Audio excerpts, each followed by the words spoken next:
Welcome, everyone. Thank you for joining us for today's webinar. My name is Aarti Chauhan, and I manage the software donation program here at Nasscom Foundation. I have Mahendra and NGO empowerment team with me. So we'll start with a little bit of housekeeping. All lines are muted, so if you have any technical issues throughout this session, please type it into the chat box, which is on your webinar panel. Also, if you have any questions during the session, please type it into the Q&A box. If you are on Wi-Fi connection and have multiple programs open, this can sometimes affect the quality of the audio and the video of the webinar. If possible, please close all other programs to help you have the best experience. Please note this webinar is being recorded and the link of the recording will be available on the Nasscom Foundation YouTube page. Now, I would like to give an overview about Nasscom Foundation and NGO empowerment. So, Mahendra, over to you. Thanks, Aarti. Good morning, everyone. And we are excited to have a session today, which is going to be on the topic cybersecurity. And this is one of the things which we feel that a lot of nonprofits, would need some kind of information in terms of what is cybersecurity, how do we look at cybersecurity, right? So that's where we thought this is going to be one of the webinar session, which will be, in terms of basics, insights, and how they can look at cybersecurity, right? So with that, I would like to start off with what is Nasscom Foundation, right? As a quick glance, we are basically 20 years in this industry, and we are the only nonprofit, presenting the tech industry, and we have a good, strong nationwide presence, right? So our programs are majorly powered by Tech for Good, and that's where we look at a lot of engagements for the nonprofits, which can enable them through technology. Moving on, we are part of the NGO empowerment team, right? So while NGO empowerment and big tech is one of the things which we have looked at from perspective of a merger in terms of adding MyK, which is the My Kartavya, and also capacity building program. So the way we are looking at NGO empowerment now is broadly under umbrella of software donations to the nonprofits, which will be available at a subsidized price. MyK, which is the volunteering piece, where the nonprofits can get skill-based and opportunities, one-time based volunteering opportunities for the nonprofits, and also looking at some capability programs which can help the nonprofits, right? So we are also parallelly working in terms of how we can build certain capability programs, which can be evidence building, which can be Gen AI solutions for the nonprofit. So that's where we are looking at not just providing the software donations, but also broadening the view and the scope of what we cover under the NGO empowerment.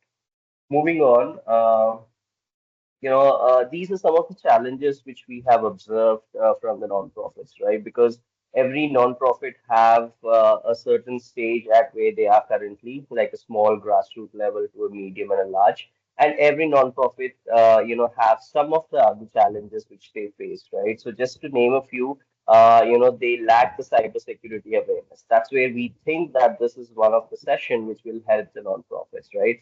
And some of them might not know what is data privacy and protection, right? And some of them might not have the latest technologies and the software which they can look at, right? And some of the compliance and regulatory requirements, and not to forget that nonprofits will also have certain limited budget and resources. So these are some of the broader challenges which we have.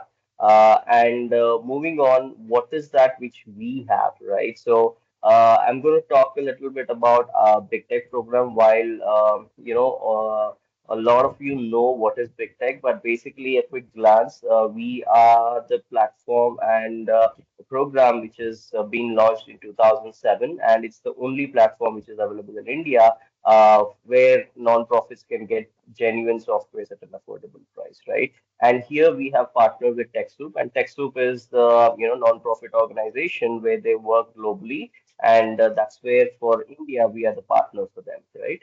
And to talk about what are the programs under the Big Tech, primarily we work under three programs. One is the software donation program, where we work with the donors and they want to donate certain softwares at a subsidized price. So we ensure the eligibility checks of those nonprofits are being met, and once the eligibilities are done, the nonprofits can start to avail these softwares at a subsidized price, right? The second is the validation services. So basically, the validation services is typically the fulfillment of the licenses are completely in-house from the donor perspective. So we do the eligibility checks and the license fulfillment and everything will be done by the respective donor from their own website and their processes, right? The third one is the NGO source. NGO sources equivalency determination process where we check certain criteria for US grant making, and once we check the criteria and the eligibility, we make them eligible, and that's where they can start to get the US grant making. So basically, these are typically the grant making process for the equivalency determinations. So moving on, a little bit about my Kartavya program. Like I said, this has been part of the overall NGO empowerment. We are looking at a couple of things here. So one is a skill-based volunteering, which I just touched upon in the earlier slide, right? So basically, under the skill-based volunteering, what we primarily do is we support nonprofits in different ways, right? For an example, a nonprofit will need a volunteer to help them, revamp their website. Some of them might need support from the dashboard creation. Some of them might need a support like an overall organization strategy. So some of the volunteers who are having these particular skills can come on board based on the nonprofit's requirement. They can help them with the requirements what they have, right? The virtual volunteering is typically, some of these opportunities where the volunteers come and say that, hey, I want to do something for the society and I want to contribute. So they provide their expertise through career counseling, digital literacy, employee readiness. So the nonprofits can start to avail these volunteering opportunities also, which will be virtual, right? Some of the pictures where we have done like introduction of the Python, some of the students, some of the nonprofits who have joined. So that's where what we do under the MyK program. Moving on, these are some of the top donors who are available on the Big Tech program, right? So basically, just to name a few, we have Zoom, we have Adobe, AWS. So these are some of the softwares which are available on the Big Tech where the eligible nonprofits can go ahead and avail these softwares. Moving on, I would like to talk a little bit about what we have done as an impact or what we have created as an impact through the Big Tech program. So just to talk a little bit about the numbers, because what we also see is, how are we helping the nonprofits, right? So if you look at the first at the top of the table, 1.69 billion worth of softwares we have donated to the nonprofits, right? And the way it works is a non-profit, if they come to big tech, they say, pay a subsidized cost, versus if they go to a market price, it is much, much higher. So in that way, non-profits have saved 1.58 billion worth of money because they came to the big tech program, right? And we have almost 2,000 plus non-profits who receive these donations. We have almost 13,500 plus nonprofits who are registered on the big tech and 2.7 million lives which we impacted. And talking about the MyK, we have almost 30 plus corporate engaged through this MyK program and almost 36,000 plus volunteers who got engaged through our program, right? In the bottom, what we're trying to showcase here is, like I said, every NGOs have different requirement and they are at different stage. While we understand these verticals in terms of infrastructure, marketing, donor management, security, and operations is required at any given stage of time, right? So we have softwares which are related to infrastructure like AWS. We have marketing and communication softwares like Adobe and Constant Contact. So we also have donor management because for nonprofits it's important that they manage the donors. And just a heads up here, if the nonprofits do not have an FCRA, they can always avail Zoho One, which is a non-FCRA donor, where they can start to utilize the software. We also have security and backup related softwares, and that's where our today's topic will be like, how do you look at cybersecurity, right? What are the things which you can start to adopt once the session is completed? There are certain softwares which are also available. And typically, your operations are your day-to-day management, and how do you manage your resources and your day-to-day operations effectively, right? So moving on. Uh, we also wanted to give a quick, glance on what is the impact which we have created. I know we are just right around the time, so I'll just quickly run through this. So we have done a couple of surveys. The first survey is basically a survey where we conducted with 478 NGOs participants who came on and submitted their requirements through a set of questions which was given. And what came out of that, webinar, I mean, sorry, the survey was three things as the top criteria. One is improving the digital capability of the staff and the voluntaries, improving the website, and make better use of the media and digital marketing, right? Some of the stats which also show here is WhatsApp being the number one channel for them, and 69% actually have the second, cybersecurity as one of the factor as a thing which they will be looking at as a thing in terms of how they can utilize this, right? The second survey which we have done is where we have conducted interview process with 60 nonprofits where we virtually asked them certain set of questions, and what came out of that, basically we wanted to understand how big tech program is impacting them and how it's helping. What we have seen is 98% of the nonprofits reported improved operations and management, and 97% reported decreased cost and expenses, right? And these are just some of the stats which we wanted to understand what is the nonprofits looking at, what are the things which they look at from some of the observations, and how we are running the program. So with that, I think we also have a quick snapshot about the softwares which are available, because cybersecurity is one of the things which we'll talk about in today's webinar. So there are certain softwares which are available like Bitdefender, Veritas, Norton, QuickHeal. So I would like to, request the nonprofits to, subscribe to these products if they is a need, and that's where I think it will help you on an ongoing basis, right? So with that, I would like to introduce our today's speaker, Sandeep Kumar. He is the security leader over a decade of global experience in cybersecurity industry, and he's an active member and mentor at cybersecurity communities like W3SEC, ISC2, ISACA, and currently he is working with Radisys Corporation, RILGA Group as a director, cybersecurity and data privacy. Over to you, Sandeep. Thank you. Thank you, Mahinder. Thank you, everyone, for joining, and good morning. Hope I'm audible. Perfect. Yes, Sandeep. Yeah. So let me quickly start. Okay.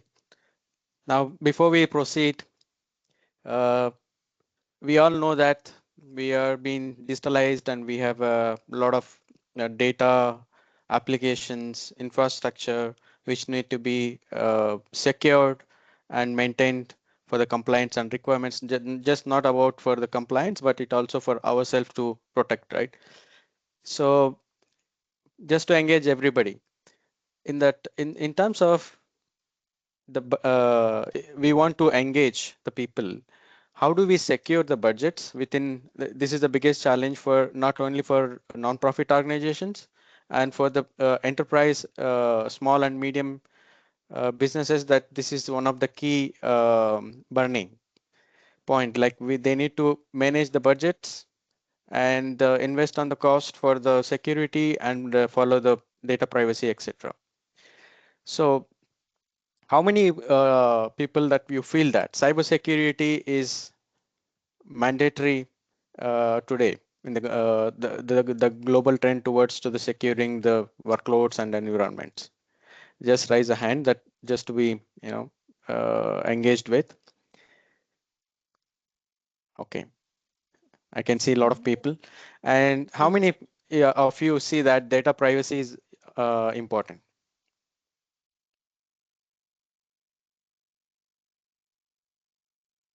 Okay, with that, I'll start.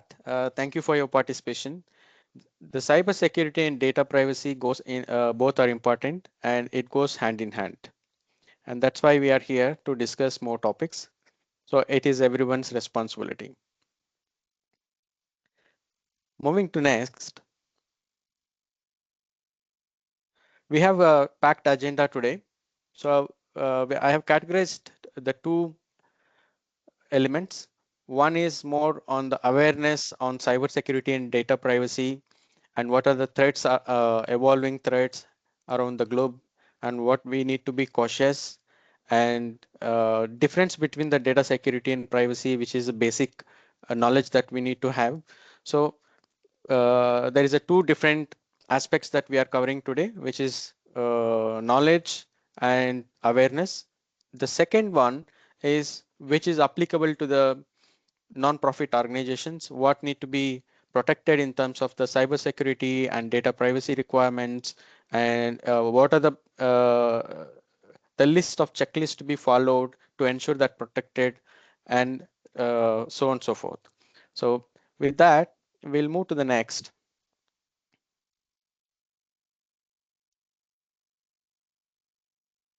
So we all know that the non-profit organizations are globally evolved and they provide different set of services across the globe. And today, thankful to the digitalization, sitting in a corner at Earth or in the world anywhere, we were able to talk to the people globally and offer the services globally, also engage the opportunities. So in that way, the digital the digital life and today what we are running on the digital 4.0, which we are talking, everything is on fingertips. We have SaaS applications, we have apps in the mobile that we can work from anywhere, and also the connect to the donor, share the informations and the current situations, etc. So this is one way is good for us. And what need to be protected and how do we manage for the larger scale interest of the business or probably the non-profit expansion and controls requirement, right? So look at why cybersecurity and data compliance are more important. So today I feel the non-profit organizations, and we all know that we are evolving globally, and we are seeing that the people who are sitting in India are no more domestic, and they can also offer the services to the global different sectors. It can be education, healthcare, whatnot, right? So in that situation, and we need to be aware of how we are driving towards to it, engaging of our platforms, applications, and offering solutions. I may probably take a minute here and run small video of minute, and then we'll back to the discussion. Okay. The next element to focus on is the About page. Any donor or visitor that wants to support your organization will review this page. Make sure you share your mission, discuss your impact, and build your case with statistics. Don't be shy to share any published news articles, stories. This adds more credibility to your organization. Next element you want to touch on in your website is your donation and support section. Include a clear call to action Donate Now button on your homepage. Make sure you use a fundraising platform on the back end to gather donor information, provide automated receipts, allow subscription-based donations, etc. Research different donation platforms to see which one is right for you.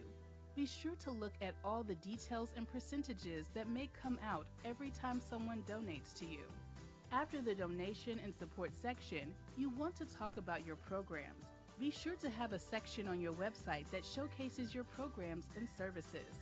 Remember, you get funding for your programs. So interest of time, I just paused.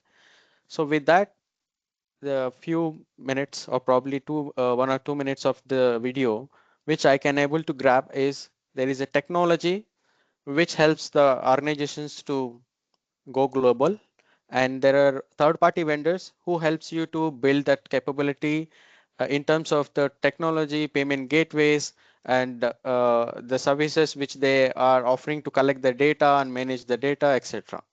So and we have a PII data which is collecting from the donors, right?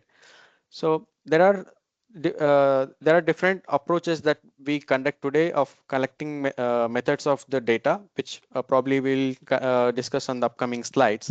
With that, I'll go to the next to understand with the enhancement of this technology, what are the major challenges that cybersecurity today we are seeing, right?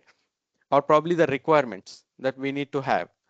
So in the left side of corner, you see the global map, and the blue color which talks about the global data privacy requirements, legislations and regulatories which the each country is following. In case of any organization of non-profit working with any donor or the organizations which is in their local territories and different geographies, we need to understand, right? So what are the different data privacy laws applicable to us, and how do I secure, and what it means by for us as a non-profitable organizations. In the right side corner, we have the similar map, and there are different kind of severities that we observe.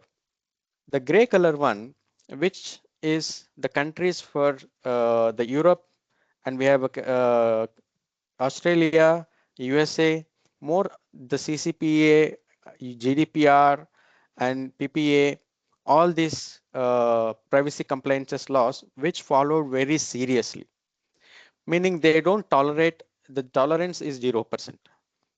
So we need to have a very stringent policy and security requirements followed when we are doing any kind of transactions or business or service offerings across these heavy regulatory driven countries. The next one, which we are seeing, the yellow, they have the security and governance policies, and which is the data compliances, but not stringent as driven by the gray color countries, which we are seeing here. And we have a green one, which is including India, and we have a data privacy laws, and which is even in 2023 passed by central government of India, which is DPDPA Act, and which need to be enforced. There are similarly the companies which they are in draft version and approved version, the enforcements in place, and this also we need to keep in mind when we are working with the different geography territories. And the penalties of CCPA in case of intentionally, if somebody want intentionally without having proper security measures and processes, and neglecting of those elements, there for single breach, it can be the single violation cost you the 7,500 is the starting, which is minimum per violation, and it will get multiple, it depends on the number of violations. And we have another one is unintentional. Let us say that our organization have all the protection measures process in place, and we follow everything regulatory requirements, but unintentionally there was something is happened, and that was an exception, but it will cost you per violation $2,500, and it may go up, depends on multiple violations. The catch is here for GDPR, there is nothing like this kind of facility. They talk about only two kind of fines. One is we have a 10 million of in case of any data breach, 10 million of euros, or 2% of global revenue of that organization, whichever is higher. So if we are small organization, probably they may think about the 10 million. If it is a large organization which has the higher revenue, then the 2% of that global revenue. And then severe fines can be the higher fines, which is 20 million 20 million euros, or it can go 4% of global revenue, total revenue, whichever is higher applicable. So these statements are not only for non-profit organizations, even for enterprise and other verticals also very difficult to handle. So how do we manage this? Is we are going to talk about that next. So with that, we have seen our footprint is growing and what are the complaints to be followed and what are the threats we are talking about here and which probably we majority of known. So we have seen that there is a report in 2023 from the DSEI. The majority of the major threats happened phishing, ransomware, DDoS, all this list, which is the percentage of attacks that happen across in India. And in right side, the ransomware incident happened across the different sectors in India in 2022, and I believe 2023 and 24 might have little more. And this was again from the trusted source from the certain India that which was published, right? So the piece which we are highlighting here is others, which is part of our non-profit organizations and the other organizations which is not listed here. And threat actors are different and more proactive and intelligent nowadays. So they have different views of getting the informations and hacked. So there are very dangerous is the cyber criminals, which they are intend to be a state sponsor for the intention of gaining money. So if so we need to be very cautious there. The ransomware can be a big threat. And there are few things are insider threats which probably people are not knowing how to handle the security and data privacy within our organizations. So with that, I'll take to the right. There is another option to prevent the risk, which is called cyber insurance. The cyber insurance covers in certain liabilities, and there are certainly there are non-coverages, right? So even this the area what we are seeing in case of the potential breach, the number of exceptions that the insurance has also not been covered, which is observed in the industry. Now with that, we'll try to understand what are we trying to protect and why it is important. So for organizations, the PI data, personally identifiable information, to be protected, and it is common for all the organizations, be it from the enterprise, healthcare, and even your banking and finance, and matter for our non-profit organizations. So we are applicable to the compliance to be followed. And the left side, what is meaning of PI data? Do we really collect this kind of data? Do we really need this? Is something we need to thought about it. But of course, for nonprofit, we have the such a data of your donor name and probably their email address, their phone number, and their location, and probably some of the invoices that we bill to them, or some videos and photos. So all some proofs of government IDs. So all this is process of the PI data. And when we look at two elements, what is the security and what is the privacy on the data front, right? So the data security focus on protecting the data and preventing unauthorized accesses, right? So and it uses the different tools to secure those elements. Now, what are those tools? We knows that, and probably we cover in the next slides. And we have endpoint securities, and we have network security, application securities, and identity and access management. So all this will help as a defense mechanism to protect our data. And data privacy more deals with to ensure the personal sensitive data is collected from the donors and processed by our third party vendors. It can be our cloud provider, our SaaS provider, or we have given to managed service providers somebody to manage our workloads, or secure by processing those. And when we are storing the data, and this is as per the compliant encrypted and also deleted in the manner of the certified, or it is no longer required. So this is something is a data privacy which focus on, and concerns are more protecting individuals' personal information, right?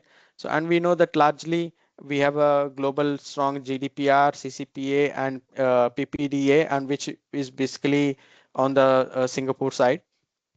And all this is driven with the technology, meaning the tools, and we have a process which aligning those requirements of frameworks and compliance and governance. The governance is more how frequently you validate to understand where we stand and where is the gaps and how do we improve.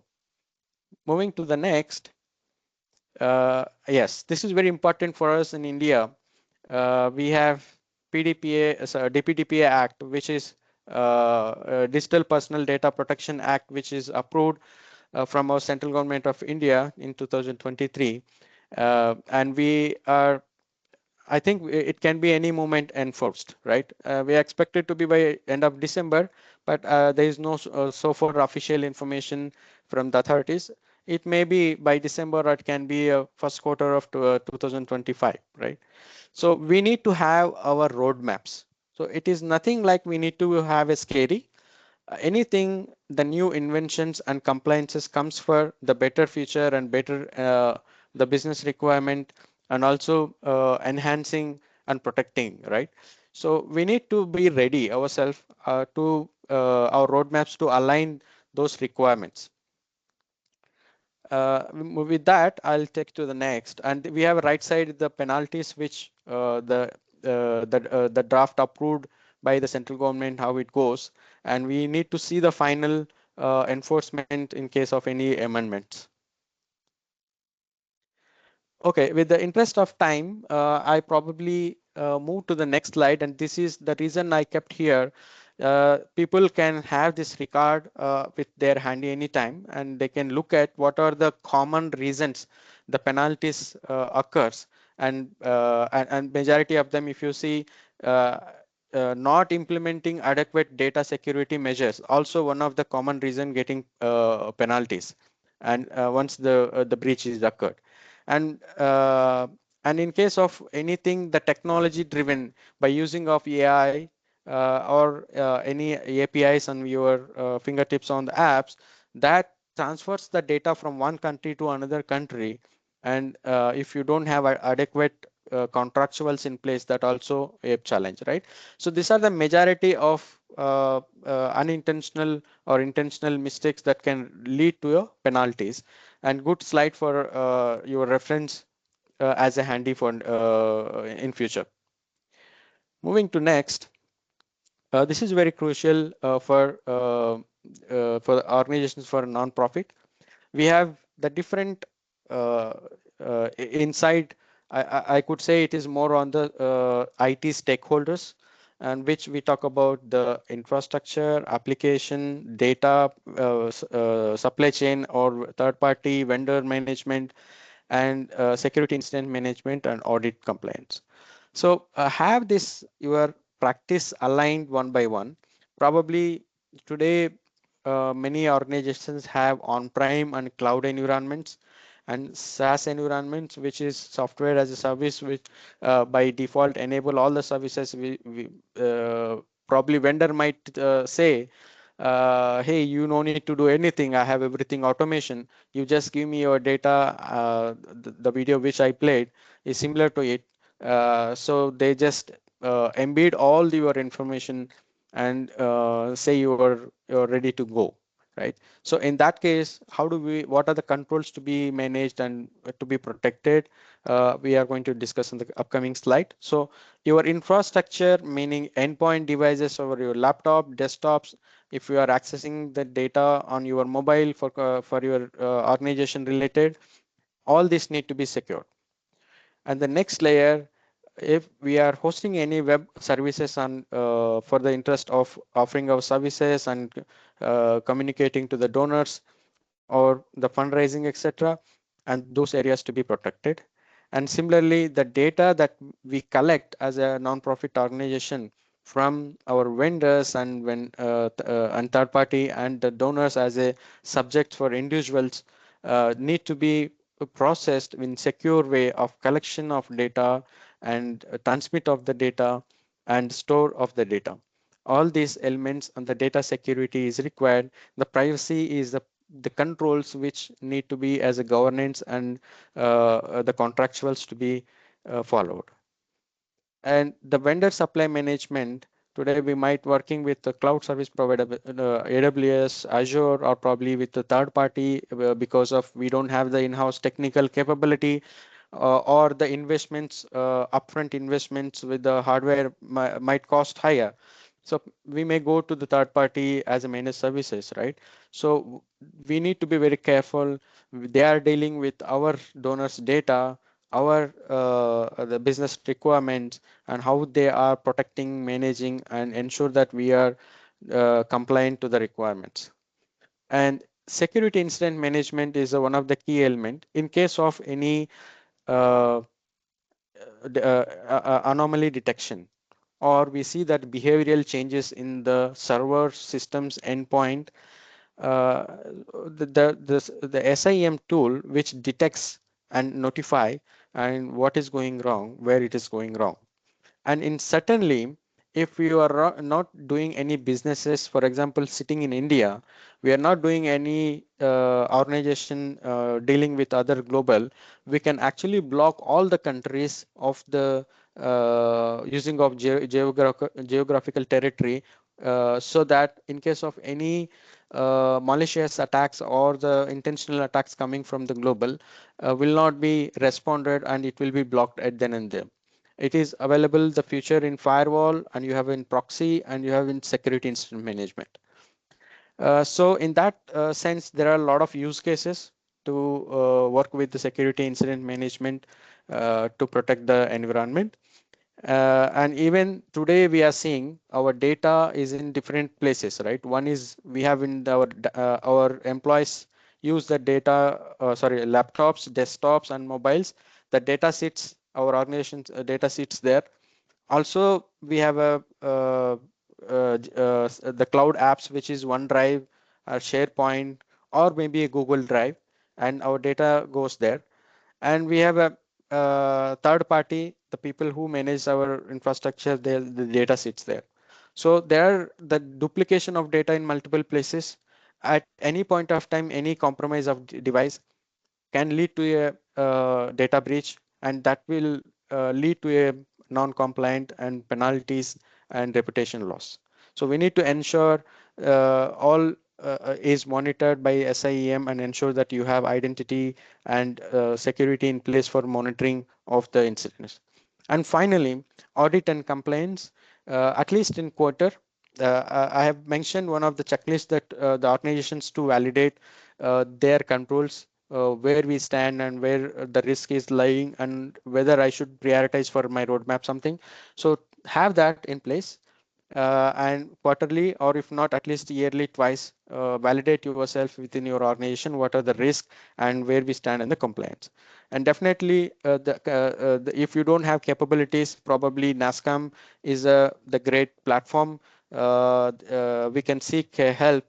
They can probably arrange for DPO or CISO, virtual CISO kind of environment, where this kind of annual events can happen, and get you the informations what relevant required for that. With that, I'll go to the next slide. uh, Protecting donors information, right? This is very key for all of us. uh, when we So we discussed already the couple of elements, the methods of data collection that's happening.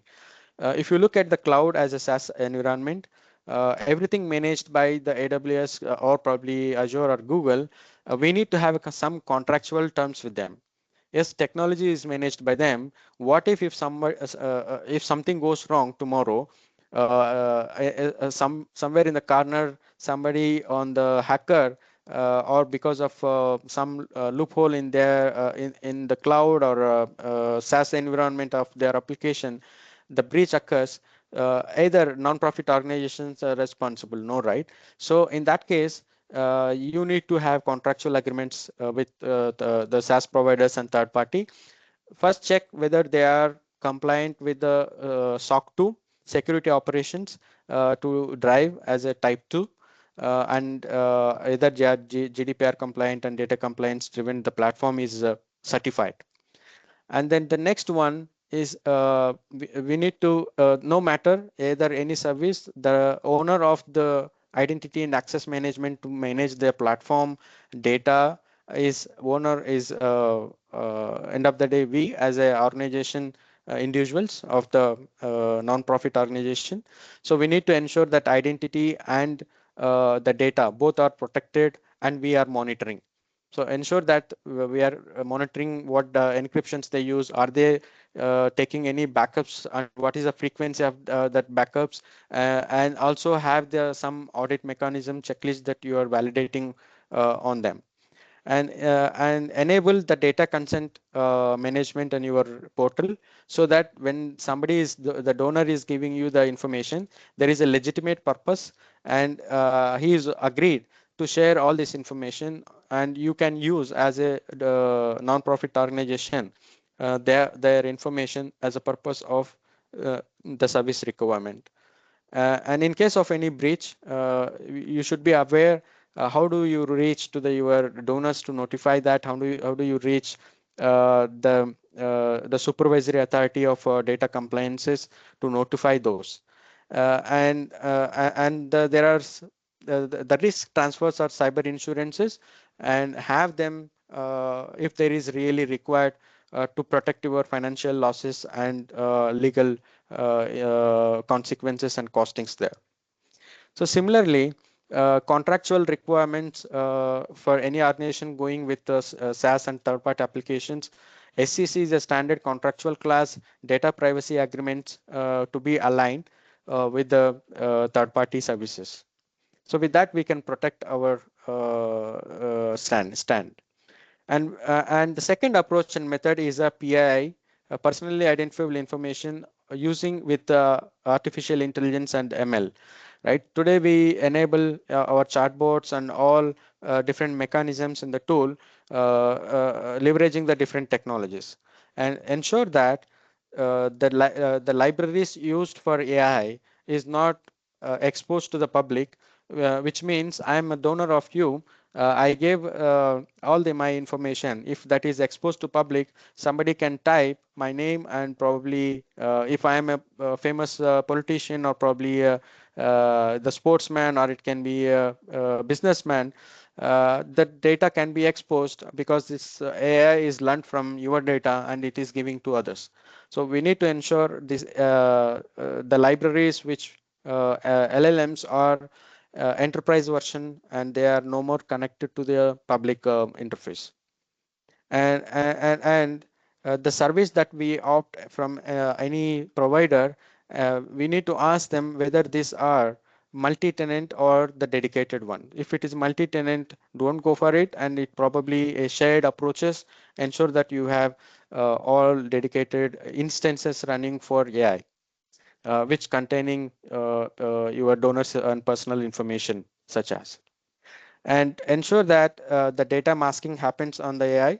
So in case of the response, if I say that what is can you give the details of Sandeep, a cybersecurity professional, if it is giving my name and my Aadhaar, PAN number, a bank account, or probably my address, office, everything, ensure that all this data once you collect is masked, so that it might give the information but not readable for unauthorized users, and it only enables to the people of organizations with a non-profit and the donor who is authorized to see that data.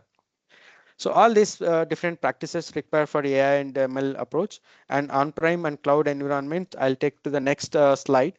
If you look at the best security practices required for the organizations, I feel there is a three different elements. One is infrastructure and cloud technology and tools required to protect the environment.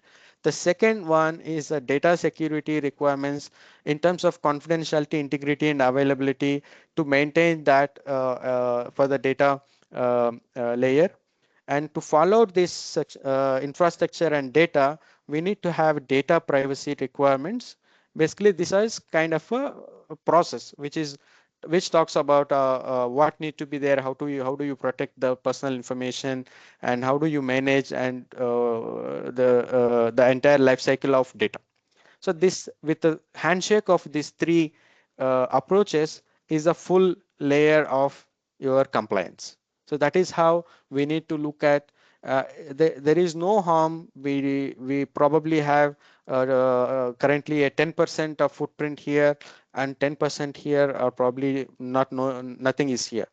Start your roadmaps based on the applicability of your infrastructure and the geographic territory that applicable compliance requirement, and keep your for next year this step-by-step plan and align this, right? So you no need to pay upfront. There are a lot of SaaS tools. You pay as you grow model. Probably if it is a small organization, you end up with a very small subscriptions. In that way, Nasscom is doing a lot of good job bringing the right set of tools and capable tools in affordable, or probably I'm not sure if there are few are also the free. So all this helping hand coming from Nasscom, utilize those and ensure that your posture is protected, your interest of business or interest of service is protected. With that, I'll take to you next, how to prevent common cyber threats, right? So these are the very basic one. Have all the security trainings to your internal employees, and understand why, when, and how to act if there is any suspicious, and implement security robust controls. And we need to keep all our softwares and devices up to date to ensure they are free from vulnerabilities, and have the backup and restore mechanism testings, and ensure that all the minor the cyber threats aware what need to be handled and how need to be handled. So you can go with one by one in the offline, that records are available. With that, I go to the next. Okay, interest of time. Yeah, I go to the next. Uh, so here, very interesting and helping. There is a two different of checklists, which one is talks about the for non-profit organization, what are the major and mandatory controls required on the technology side, and what are the policies to be followed for the data and privacy. We have for two different elements for infrastructure on-prem, and I have also did for cloud AWS. So similarly applicable for any other other cloud providers, but probably the terminologies of those in the names will get changed while you are picking those resources in the different cloud. So this is one checklist where you can see as a reference. And we have another one is a governance. This is basically you can have all these areas, whether your organization is already having, or how do you improve, or does it really need. So all this is an exercise of your governance. You have a yes no kind of a thing, whether it is applicable or not, and that way it helps you to know your organization poster in at least in a basic stage. And then the last slide, uh, very interesting, is prioritizing IT security and compliance requirement. So always we need to remember, or probably the very interesting point is a scope. So what countries that we are working? Is it only for India and other countries where we work? And what kind of data that we collect, and where I store, and what is my next plan for next 2 3 years or 10 years or 5 years to grow, and how do I select the providers to manage, and costings. And budget is very important. Today this IT operations and security and compliance are not by choice, it is by mandatory. Meaning, no matter whether we accept or not, but the fact is we need to build the security posture and compliances if to living the world to make that happening. Otherwise, we may face a lot of other security problems, end up with many other consequences. I'm not going there in deeper, but at least to start thinking about it and have our alignment towards to it for the better improvements stage by stage, so that it cannot be done in one day and one go. We need a time and timelines and prioritization to do that, and have your regular audits and assessments to understand your organization current risks and gaps, so that you can improve. In case of the organizations, sorry, in case of organization which can avail ISO 27000 or SOC, any certifications, that becomes a optional. It is not mandatory, but that brings you more value and trust. The donor can you can bring to the donor, definitely. And ensure that your the security trainings are in place for your organization, and the people every year, at least one and twice, they recurringly doing those, right? So finally, with these exercises, what are we expected is protecting the donor's personal information, and gaining the trust of the organization system and applications which we managed as organization, increasing the brand value of the organization, domestic and globally, and our platform is scalable to reach the global market, and offering the services to the different platforms and different services. You might be started for the education, but when you are capable of managing such a data and compliances, you can also think of other services that increasing your portfolio. And similarly, partnering with domestic fundraisers or probably services in across the different globe of domestic, etc., you can manage, and ensure that your transparency and reliability to meet that, adapting the new technology with adequate requirements, and finally knowing the risk that which we are managing the data and compliance requirement, and have our budgets planning to it. Ideally, in enterprise, 10 to 15% today, the higher or probably 20% going their annual budgets towards to the security and compliance and infrastructure requirement, and that is how it is leading. And ensure your prioritizations to that with limited budgets. I know it is difficult, but it has to be thought process to go to enhance the budgets to prioritize those. With that, I will end. Probably I had I think I'm on time, Arti. We'll take practical questions to answer, and we also take offline discussion if there is anything required. Over to you, Arti. Uh, sure, Sandeep.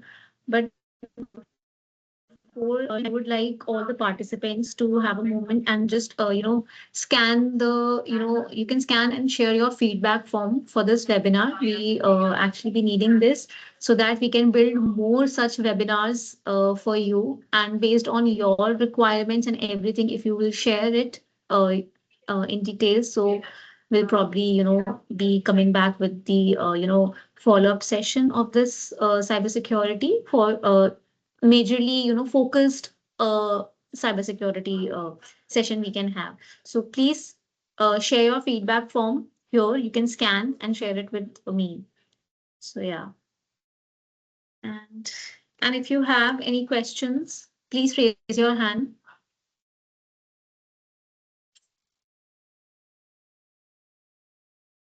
Yeah, there's one. Yeah, Rajkumar, you can unmute and ask. Hi, Sandeep. It's very nice session. A big lot of insight. We have covered that. So just couple of questions from my side. So currently we are using our own website because it's posted in GoDaddy. It's like a static page. So now we are just thinking about taking that gateway for e-commerce and other things there. So some of the data also we are planning to put it in clouds. So in the section, I understand that because it's not only that items are put it in the cloud is not a safe, that we need to go for additional agreement and other such things that.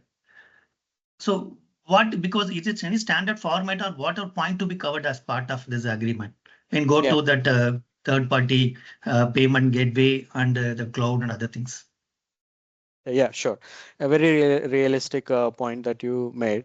So we need to have SCC, standard contractual clauses under the data compliances. So we can get this format even in the Google if you can type. And this the applicability of SCC, you need to have a proper draft as per your requirement, and you might get a standard one which is very generic. And for answer to your question, you need to have SCC and a DPA, data privacy agreement, with your cloud provider and payment gateway providers, that they ensure that they are dealing with your data is protected, and mutually the risk is being transferred. Okay. Okay. Got it. Yeah. Yeah, Thanks. yeah.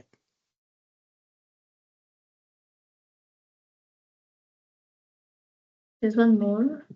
Mm, yeah, Dr. Raj, please unmute. Yes, written question you can ask. You can read that many non-profits operate tight budgets. Can you suggest some affordable or free cybersecurity tools that non-profits can implement? Okay. Uh, the concerning of the data and cost, right? So as a data or probably security professional, I will not recommend to go for any open source in terms of the data and compliance driven, but definitely have there are two tools, right? Probably if you can see for SIEM, rather you spend a lot of money. There is a Waju is one of the open source. For vulnerability management, there are many applications or which helps you for 1 to 10 devices are free. Even Nessus in that case, Rapid 7, are there many commercial versions, but there are fewer helping you for limited inventories. Testing is free, but anything free comes with no responsibility. So ensure that your tools are equipped with the catching the latest vulnerabilities, and it has the capability to do that. So it is better to go with the licensed one and have better negotiations and keep them rather going for the open source. Because I feel you may have very less inventory, probably 10 systems or 20 systems, or overall, if you say less than 100 devices put together, your network, endpoints, and etc. Right? So the cost of those would be minimal, and probably the big players in the market of like the service oriented Nasscom can help posturing all these security requirements in one bucket with the better affordability of those elements. But definitely open source for non critical assets that you can manage, but critical assets I won't suggest to go for it. Thanks, Sandeep. Yeah, just a minute. Yeah, Mini. Yeah, please unmute yourself. Hi, a very good afternoon, and thank you, Sandeep, for a wonderful eye opener for all of us. Mhm. And I love the slide where you're kind of telling us the difference between data security and data privacy, because Mhm. we mingle the two and we do not understand. But very quickly, I have three questions here. One Right. is that, can you give a kind of a ballpark to the budget with the minimal security NGO must have? Mm. Uh, that if that's possible. Okay, so to answer that question, always the budgeting comes with the number of devices and the licenses with the number of agents that we are purchasing to monitor. or it is number of devices that we monitor, either number of people. Each vendor has a different strategy. So the budgeting we need to prioritize. If you really look at the first one is uh, shortlist the critical assets that which is involved in the PIA data, which is your servers. Probably you Mhm, may have 10 systems, but only one server involved in that. So the container ensure that which is applicable. So like one server, two servers, and one firewall, and one maybe the number of users in the organization, rather 10 people, give access to only two or three people who are more accountable and answerable. So get those licenses to them, and also ensure that the data that you collect for encryptions, right? One of the slide I mentioned Microsoft product, which is mhm, basically a free, and there is a open source community and Microsoft both together engaged as a data masking, and that helps you not buying anything, but at least the data is masked. And identity tools, definitely leverage the cloud one if you are in the cloud services, which, which, mhm. which is a very less cost native tools, or sometime it is free. If it is on-prem, we don't have a chance and choice. We need to buy, but definitely better negotiation with the vendors, or probably I guess Nasscom can help you there as interest of many people to protect their identity. So the only three elements: infrastructure, identity, and store. These are the three elements to be covered and protected. Okay. Yeah, that of course with each NGO, the depending on what the coverage and what the usage is. Mm, But a lot of us are using, and I'm being candid about it, that we do use unlicensed, pirated versions mm, of a lot of softwares. mm, Mainly, if I talk about Tally, MS Office, where we're using it in an extensive manner, mm, is I know it's not a good practice, mm. but what are the chances of breaches and attacks if we are doing that? In fact, any pirated will not have a regular security patches. So Hmm. probably we might be working for the application of Tally 2007 or 2010, and they might have application security vulnerabilities.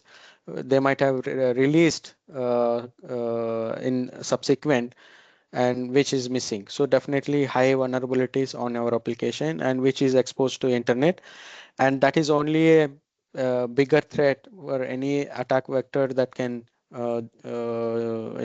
get possibility of getting into your system. So I think that is not the best practice to have. The data where tally and finance, HR, and your PI data of the donor sits, all these access applications and data backups and security is high priority, and I don't recommend to use those. Use open source one, I mean, Open or source. the vulnerable versions. Yeah, also, Uh, I mean, we are into education and employment, where we do training, skill development and training. So we do access a lot of open source LMSs that are available to be used for our classes. And some of the times we use it online itself, but some of the time we download it on our systems to be used offline also. Okay, with Is the that interest of also time, creating? no, I mean, Sorry. with interest of time for even giving chance to others, I think that will not be a problem. It's just a platform that you download and doesn't contain any PI data. It's just for Mhm. learning and training purpose. That should be fine. Yeah. Okay. Arti, please go Okay. ahead. yeah, Yeah. one Thank more you so much. question. Thank you. Thanks, Mini. Yeah, phishing attacks are common. What steps Mm. can nonprofits take to protect their email systems and train their staff against phishing and social engineering threats? Perfect. Very relevant question. And majority of phishings today we are seeing the higher risk. So ensure that the phishing campaign, which is conduct the phishing testings. So there are some platforms which gives you the different scenarios. Like for example, now we are at Diwali, so the email comes to all your employees that there is a surprise gift from the so and so person. Can you click and put your all details, right? So the moment they fall under that category, meaning we you first is the phishing exercise to be done, and once the successfully fished and prone to be fished users, and please get this trainings to be done, and these are the two elements to be followed.